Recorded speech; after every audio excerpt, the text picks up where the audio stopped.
Welcome to Sleepy Stories, the place where stories aren't meant to be finished. I'm Arthur, and tonight I'll be reading you a relaxing, sleepy story written by Pumby. We're journeying back in time to the ancient Silk Road, where caravans moved like slow rivers across deserts and mountains, carrying treasures between distant worlds. Let yourself settle in. Release the tension in your shoulders. Breathe deeply as we step into this world together. The rain begins before dawn, a gentle pattering against the canvas of your tent. If you're somewhere along the Silk Road, that vast network of trade routes connecting east and west, and the unexpected moisture is a blessing in this arid landscape. Outside, you hear the soft shuffle of camels stirring, their bells creating a drowsy melody that mingles with the rainfall. Your caravan stopped here 3 days ago. What was meant to be a brief rest became something longer when the rains arrived, transforming the dusty earth into something softer, more forgiving. The caravan master made the decision quickly. Wait, let the animals recover. Let the traders catch their breath. Let the rain do its work. You've been travelling for months now, part of a merchant group, moving precious cargo from Chang'an in the east toward the distant markets of Persia. Silk, of course, bundles of it wrapped in protective oilcloth, shimmering fabric that weighs almost nothing, yet commands prices that could sustain families for years. But there's more. Jade carved into intricate shapes, cinnamon and ginger packed in sealed containers, porcelain so delicate it requires 3 layers of padding, paper, that revolutionary material that some say will transform how knowledge itself is preserved. The rain intensifies slightly, creating a steady rhythm overhead. It's not the harsh downpour of a storm, but rather the persistent, nourishing rain that seems to have no end and no urgency. Perfect for sleeping, perfect for recovering from the endless miles behind you. In the tent next to yours, you can hear Rashid, the Persian spice trader, snoring softly.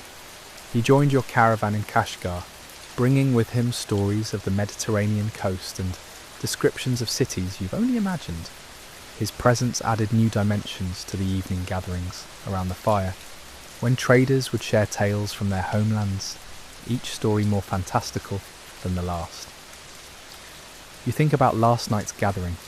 Despite the rain, or perhaps because of it, the group had crowded under the largest tent, sitting on carpets spread across the ground. Old Chen, who's made this journey 17 times, told a story about the time his caravan encountered a sandstorm so fierce it turned day into night. He described how they'd tied themselves to the camels, how they'd wrapped cloth around their faces until they could barely breathe, how for 3 days they'd moved blind through a world of stinging sand. But he'd survived. They all had.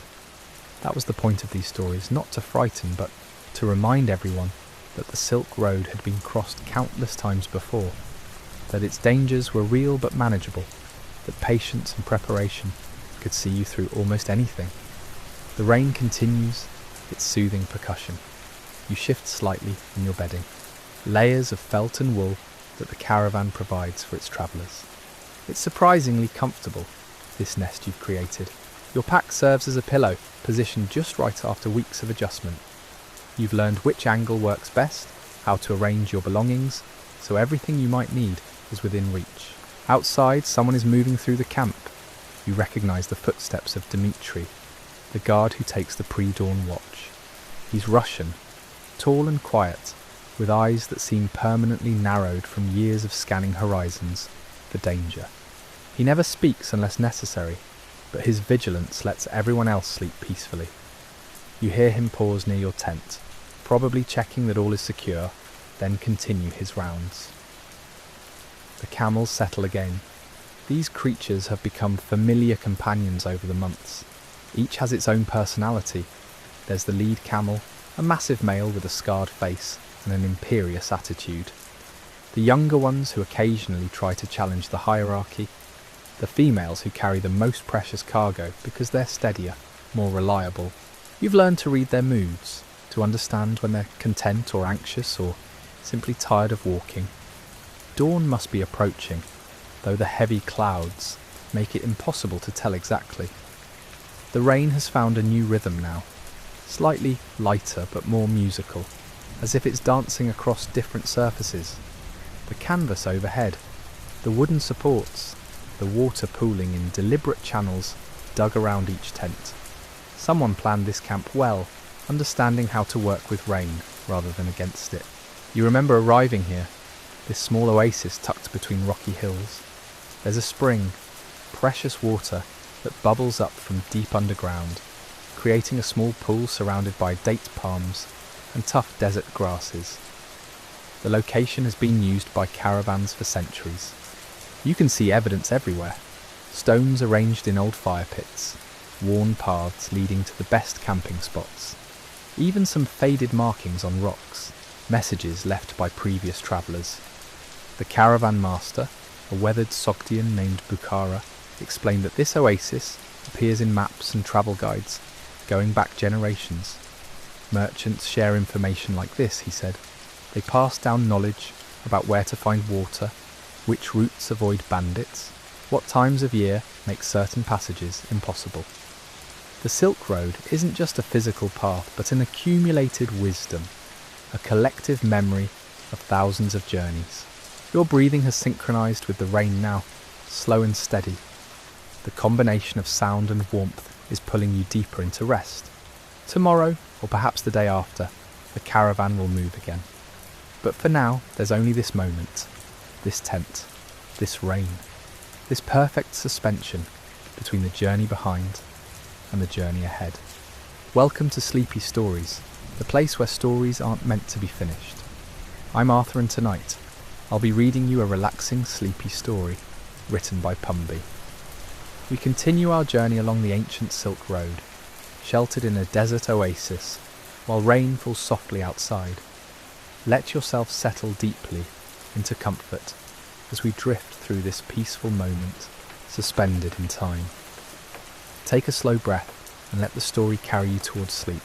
You wake to voices, not urgent ones, but the low murmur of merchants discussing the day ahead. The rain has stopped. You can tell without opening your eyes, simply from the quality of silence that's replaced the percussion of water on canvas. The air feels different too, cleaner somehow, as if the storm has washed away layers of dust that had been accumulating since the last rainfall, whenever that was. Weeks probably, maybe months. Light filters through the tent fabric, pale and tentative. Early morning then. You stretch carefully, feeling the stiffness in your shoulders from yesterday's long ride. Travelling the Silk Road does this to your body. Some days you feel strong, capable, adapted to the constant movement. Other days every muscle reminds you that humans weren't designed to spend months on camelback crossing deserts and mountains. Outside, someone is coaxing a fire to life. You hear the crackle of dry brush catching, then the satisfied murmur of the cook as flames take hold. Soon there will be tea. Strong bitter tea that the caravan drinks in enormous quantities. The first time you tasted it, you thought it undrinkable. Now you crave it each morning, that hot jolt that signals the day's beginning. You sit up slowly, pushing aside the blankets. The temperature has dropped during the night. Not cold exactly, but cool enough that you reach for your outer robe before emerging from the tent. Your fingers work automatically through the familiar motions of dressing, rolling your bedding, organising your belongings into travelling order. After months on the road, these actions require no thought. Stepping outside feels like entering a different world. The oasis is transformed. Everything gleams with moisture. The date palms look impossibly green against the pale sky. Puddles dot the ground, reflecting clouds that are breaking apart now, revealing patches of blue. The rocky hills surrounding the oasis appear darker, as if the rain has intensified their colours. Other travellers are emerging from tents, moving with the careful slowness of people not quite ready to face the day. You recognise most of them now. The family of Persian silk merchants with their 3 children, who somehow remain cheerful despite the journey's hardships. 2 monks travelling to spread their faith, their simple robes always somehow clean despite the constant dust. A group of soldiers hired to protect the caravan, professional and watchful, and dozens of others, each with their own reasons for crossing these vast distances. The cook nods at you from his position by the fire. He's Turkish, round-faced and generous, somehow producing meals from the most basic ingredients. A pot of tea is already steeping. You accept a cup gratefully, wrapping both hands around the warm metal. The first sip burns your tongue slightly, but you don't mind. It tastes like morning, like continuation, like forward movement. Bukhara appears from the direction of the spring, his long coat dark with water droplets. He's been checking the water level, probably, determining if the rain has replenished the pool enough for the caravan to refill all its water containers. This is crucial. The next reliable water source is 3 days away, maybe 4 depending on conditions. You can't afford to leave without adequate supplies. He catches your eye and offers a slight smile. Good news then. The spring must have responded well to the rainfall. You'll spend today here, letting the animals rest, allowing everyone to wash properly for the first time in weeks, preparing for the next leg of the journey. Tomorrow you'll move on. A child's laughter cuts through the morning quiet. One of the Persian merchant's daughters has discovered a puddle and is stomping through it with evident delight. Her mother calls out half-heartedly, but there's no real censure in her voice. Let the child play. There's little enough joy in crossing deserts. You have to grab it where you find it. The sun breaks through the clouds properly now, sending shafts of light across the oasis. Steam begins rising from wet surfaces, creating a slight haze.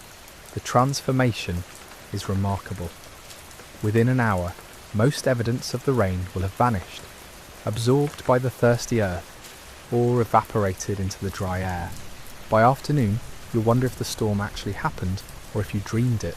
But for now, everything feels fresh and possible. You walk toward the spring, following the well-worn path between tents.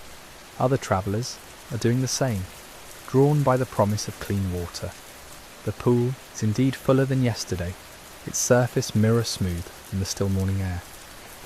Date palms lean over it protectively, their reflections perfect and green. You kneel at the edge and cup water in your hands, bringing it to your face. It's shockingly cold, spring-fed from deep underground, where temperatures never change. The cold jolts you fully awake. You drink deeply, then splash more water on your face and neck. Around you, others are doing the same. Some washing clothes, some refilling containers, all moving with quiet purpose. This is what the Silk Road actually is, you think. Not the dramatic moments of danger or discovery, but these ordinary mornings. The simple acts of drinking water, making tea, preparing to continue. The accumulation of days that somehow adds up to crossing a continent. Welcome to Sleepy Stories, the place where stories aren't meant to be finished. I'm Arthur, and tonight I'll be reading you a relaxing, sleepy story written by Pumby. We continue our journey along the ancient Silk Road, where you've joined a caravan crossing vast deserts and finding respite at a precious oasis. Let the gentle rhythm of this tale carry you towards sleep as we explore the timeless patterns of travel and rest beneath endless skies. By midday, the oasis has fully awakened. The temporary village that forms around the water source hums with quiet industry. Merchants spread their wares on carpets, not necessarily to sell, but to air them out, to check for damage from the journey. Bolts of silk shimmer in the sunlight, their colours almost painfully vivid after weeks of seeing nothing but sand and sky. Deep crimsons, ocean blues, yellows bright as egg yolks. You run your hand along one piece, feeling its impossible smoothness. It seems absurd that something this delicate survives such harsh travel, yet here it is, perfect and lustrous.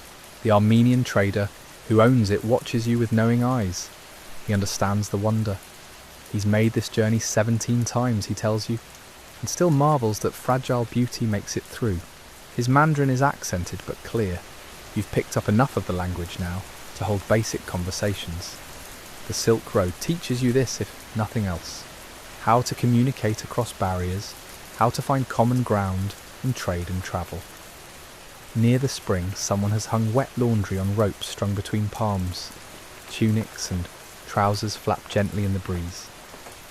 The sight is so domestic, so normal, that it creates a strange contrast with the wilderness surrounding this small green island. You could be in any village anywhere, except that beyond this circle of trees lies absolute emptiness in all directions. You settle in the shade, leaning against a sun-warmed rock. Your body aches in that specific way that comes from weeks of walking and riding. Not sharp pain, just a deep weariness that's become your constant companion. Rest days like this are precious. Tomorrow you'll move again, and the day after, and the day after that. But today, you can simply be still. A group of musicians has started playing near the largest tent. The melody is unfamiliar, probably Sogdian, built on scales your ear doesn't quite understand. But it's pleasant, meandering and unhurried. Someone begins singing, their voice rising and falling with the instrument. You don't know the words, but the emotion translates clearly enough. Longing, perhaps, or maybe just the acknowledgement of distance. Bukhara appears and sits nearby without speaking. This is his way. He's comfortable with silence, never feels the need to fill it with unnecessary words. You've come to appreciate this about him. After a while, he gestures toward the horizon, where the mountains are visible. Sharp peaks against pale sky. 3 more weeks to reach them, he says, maybe 4. The passes will still be open, but they need to move steadily. No more delays after this. Winter comes early in the high places. You nod. You've heard stories about caravans caught by early snow, forced to winter in mountain valleys, sometimes not all members surviving until spring. The timing matters. Everything on the Silk Road is about timing. Leave too early and you face spring floods. Too late and you risk winter storms. The window is specific and unforgiving. Have you crossed the mountains before, you ask? Twice, he replies. Once was easy, once was not. He doesn't elaborate. You don't press. Some stories don't need telling. The afternoon stretches long and golden. Heat builds, but never becomes oppressive. Not like the brutal temperatures you endured a week ago. Here the palms provide shelter, and the water keeps the air slightly cooler. Children chase each other between tents. The merchant's daughter has found playmates, and their games need no common language. A rock becomes a treasure. A stick becomes a sword. Imagination works the same everywhere. You watch an old woman sorting through a bag of almonds, carefully removing any that have gone bad. Her fingers move with practiced efficiency, barely looking, feeling for the subtlest difference in weight or texture. She's probably made this journey dozens of times, knows every oasis, every danger, every shortcut. Her face tells stories of sun and wind and countless miles. What makes people do this, you wonder? What drives anyone to cross such distances, face such hardships? Trade, obviously. The profits from silk and spices and jade can be extraordinary, but there's something else too. Some hunger that goes beyond money. The need to see what's beyond the next horizon, to know that you can endure, to be part of something larger than any single life. The cook begins preparing the evening meal. Smoke rises from his fire, carrying the scent of roasting meat. Your stomach responds immediately. You've been eating mostly dried food and flatbread for weeks. Tonight there will be fresh provisions, probably purchased from nomads who passed through recently. The thought makes you almost light-headed with anticipation. As the sun begins its descent, the quality of light changes. Everything takes on warmer tones. The palms glow green-gold. The water reflects copper and bronze. Shadows lengthen across the sand. People begin gravitating toward the cook's fire, drawn by smell and habit, and the ancient human need to gather as day becomes night. You join them, finding a spot in the circle that's forming. Faces are relaxed now, the tension of travel temporarily forgotten. Someone passes around dried apricots, another shares salted nuts, small gifts offered freely. This is how community forms on the road, through these tiny exchanges. Welcome to Sleepy Stories, the place where stories aren't meant to be finished. I'm Arthur, and tonight I'll be reading you a relaxing, sleepy story written by Pumby. We continue our journey along the ancient Silk Road, resting at an oasis where time moves differently. Let the rhythm of desert life settle over you as you sink deeper into comfort. Your breathing slow and easy. The meal arrives on wooden platters, portions generous after weeks of rationing. Lamb, cooked until it falls apart, seasoned with herbs you don't recognise, but whose aroma makes your mouth water. Flatbread, still warm, perfect for soaking up juices. Dates and figs arranged in small piles. Someone has even produced yoghurt, thick and tangy, a luxury out here. You eat slowly, savouring each bite. Food tastes different when you've truly been hungry, when you've wondered if supplies would last. Every flavour intensifies. The meat seems richer, the bread more substantial. Even plain water feels like a gift. Around the fire, conversations happen in multiple languages, often simultaneously. A trader from Persia discusses prices with a merchant from Chang'an. Neither speaks the other's language fluently, but they manage through a combination of trade pidgin, hand gestures, and mutual determination. Numbers get written in sand. Samples are produced from saddlebags. Bargaining is universal. The caravan leader sits slightly apart, eating alone. Not from unfriendliness, but from habit, from the weight of responsibility. He needs to think, to plan, to consider variables the rest of you don't worry about. Water supplies for the next leg, the reliability of the guide who'll take you through the mountain passes, whether to trust reports of bandits 2 days north or dismiss them as rumour. A musician unpacks an instrument, something with strings stretched across a rounded body.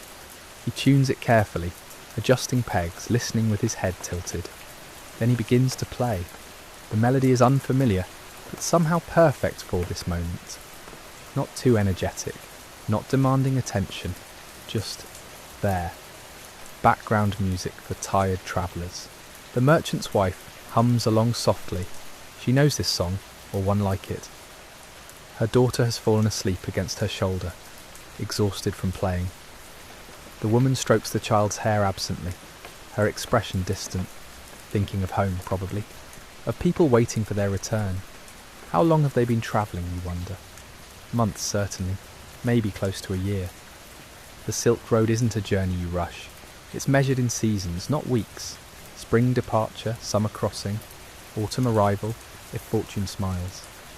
Then the whole process reverses for the return trip, assuming you make one. Some traders establish themselves in distant cities, sending goods back with others, never returning to their birthplace. Could you do that? Leave everything behind permanently? The question surprises you. Before this journey, you'd have said no immediately. Now you're less certain. There's a freedom in movement, in belonging nowhere specifically, therefore belonging everywhere generally. The road becomes home. These temporary companions become family. The stars emerge, impossibly bright without city lights to dim them. You recognise some constellations, though they sit differently in the sky here, rotated from their familiar positions. Navigation by stars requires knowledge you don't possess, but the guides do. They read the heavens like you'd read a map, finding direction in patterns of light. The temperature drops noticeably once the sun fully sets. Desert nights can be surprisingly cold. You pull your cloak tighter, others do the same. The fire becomes more important now, not for cooking, but for warmth, for the psychological comfort of flame in darkness. Someone tells a story.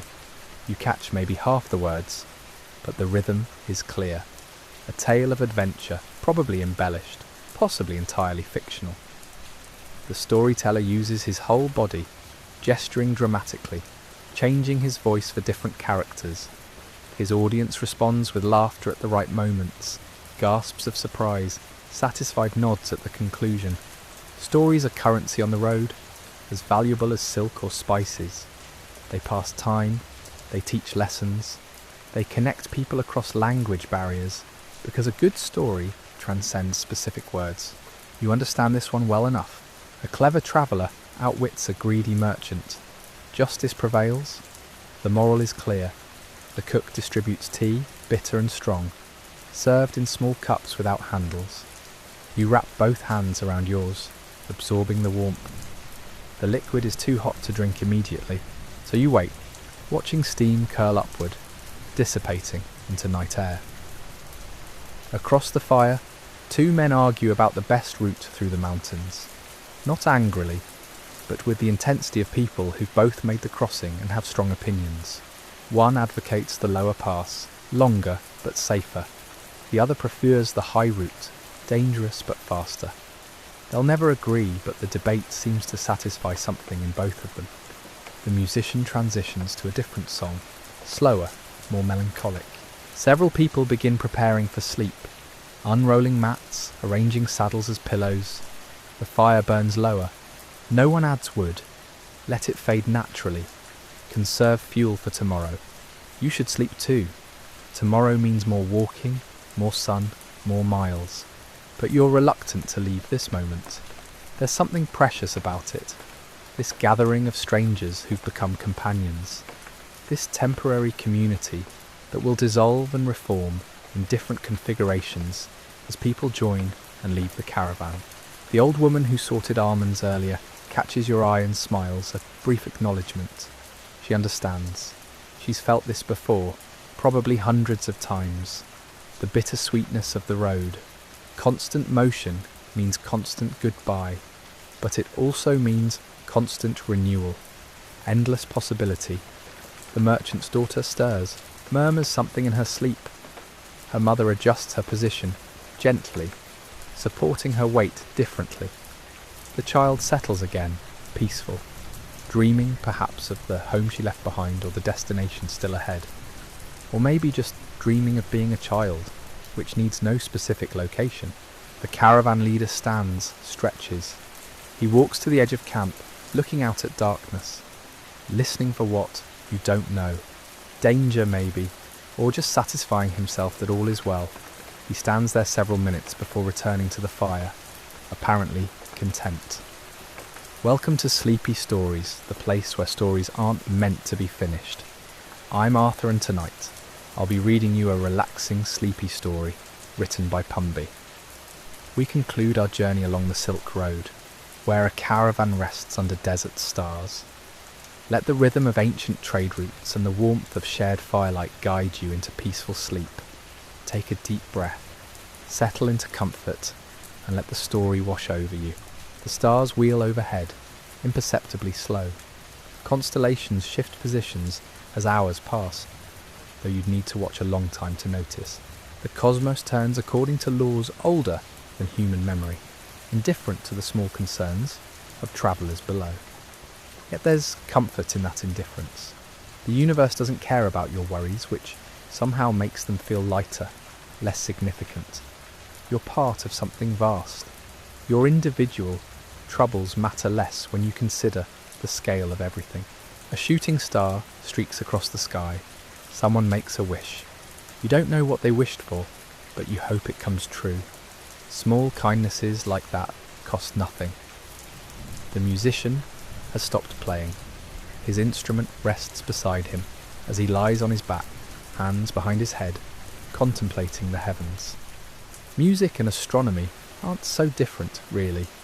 Both deal in patterns, harmony, the mathematics of beauty. He probably sees connections you miss. Your eyelids grow heavy. The day's walking catches up with you all at once.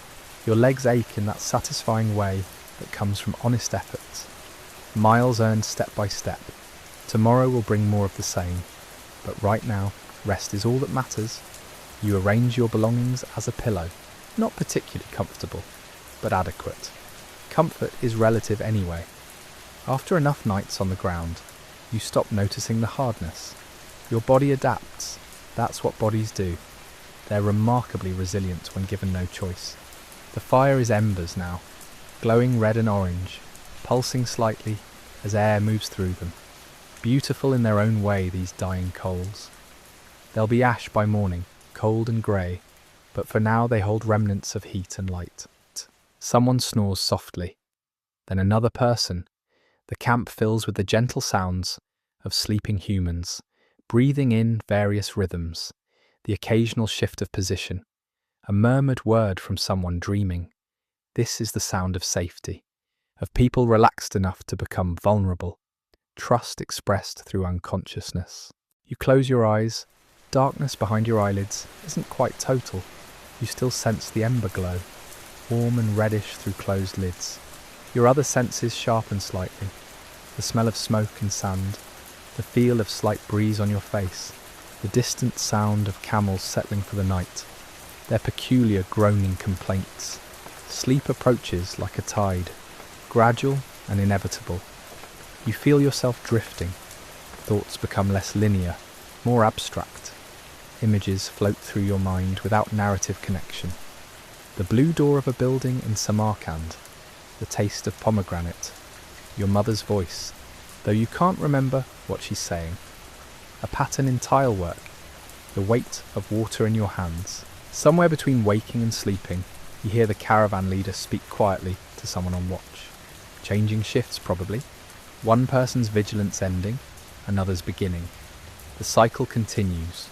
Someone always watches while others rest. That's how caravans survive. You wonder briefly about tomorrow's destination. How far? What will you see? But the questions fade before you can pursue them. Tomorrow is tomorrow's concern. The earth beneath you feels solid, eternal. It was here long before you, will remain long after. Deserts have witnessed countless caravans, countless travellers seeking fortune or fleeing misfortune or simply moving because humans move. The sand remembers nothing and everything. It shifts with wind, erasing footprints, making each crossing feel like the first. Your breathing slows, deepens, your body temperature drops slightly as sleep approaches. This is the process, the transition. Consciousness releasing its grip, the waking world receding. In the distance a nightbird calls. You don't recognise the species, just another creature living its life in darkness while you sleep. The world doesn't stop for human rest. It continues its endless rotation, indifferent and magnificent. The last thing you're aware of is the quality of silence. Not true silence, because the desert is never truly silent, but the particular quiet of night in open spaces. Sound travels differently without buildings to contain it. Everything feels expanded, possibilities stretching in all directions. Then even that awareness fades. Sleep claims you fully. Your breathing matches the rhythm of those around you. The caravan rests as one entity. Individual people merge temporarily into collective slumber. Guards watch the perimeter. Stars continue their rotation. Wind moves sand in patterns that will be gone by morning. Hours pass without your knowledge. This is the gift of sleep. Time becomes meaningless. Worries dissolve. The body repairs itself. Dreams come and go like merchants. Through a bazaar, some memorable, most forgotten. Dawn will arrive eventually. The sun will rise over distant mountains. The caravan will wake, eat, pack, continue its journey. You'll walk more miles through more desert toward more destinations. But that's future. Right now, there's only this. Rest earned, sleep embraced, the simple peace of a body at the end of its efforts. Surrendering to the darkness, trusting tomorrow to take care of itself. The Silk Road stretches endlessly in both directions. You're exactly where you need to be. The stars keep watch. Everything else can wait. The stars keep watch. Everything else can wait.